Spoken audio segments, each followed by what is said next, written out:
spend time with me today. I want to start by asking you, when were you first introduced to True to Life?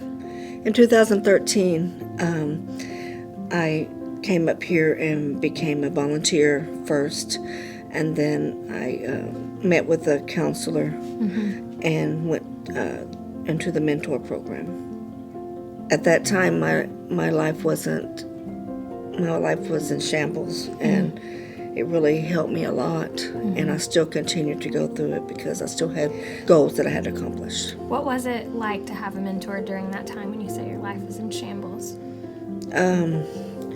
I was homeless. I was living in my car, and I had got an apartment, but it wasn't anything that I could afford because of the income that I was making at that time.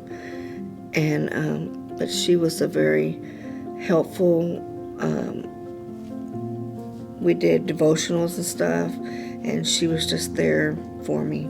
I went through the Employment 101 class too, and I was able to go find a full-time job at the time, and they helped me with the clothing and the hair and the makeup and stuff like that, and they always checked in with me and made sure how I was doing and cared. I'd love for us to talk about how you went from, so you were homeless, living in your car. What was that next breakthrough? Was it the job? I got me an apartment, got me a job. It was not a good paying job, but I was able to afford a place to live. And at that time, I got out of my car, but I also moved in with my sister also after that. So you lived with her for a while, and then you had another breakthrough. Yes, I got on at the school district part-time, and I got me an apartment, and then I quit the school and got a full-time job at an office. After that, I met a friend at my apartment complex, and me and her become friends, and we moved into a house together. It's reasonable that we both can afford a 3-bedroom house with land and everything, and I can have my dog and all that. Wow. So such a big deal. And you also were gifted a car when that was one of your greatest needs, correct? Because yours broke down? Yes, mine had blew up, and so I just kept praying and believing God that something would come up. And then Jane called me and told me that they had a car for me and that it was in the making, and that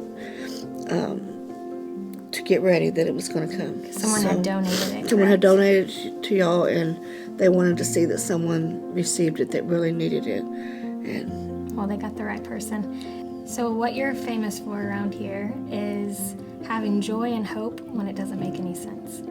So yes. You would call Cena, and you would say to her, I know it's going to get better. I know the Lord's going to see me through. Yeah. And your faith during a time when you were struggling, when you needed a car, you needed a better job, all those things, for you to still have that type of hope and faith changed all of us here. Because it's a big deal to be able to maintain that, to hold on, to sustain it through that time. But you always are quick to give God all the glory for what He's done. Without Him, I wouldn't be here today. Yeah. And without True to Life, I wouldn't be here. It was such a blessing, and still are. Mm-hmm. I always feel welcomed here, and I always feel needed. I always feel happy and comfort, Mm-hmm. It's just Yes. a peace.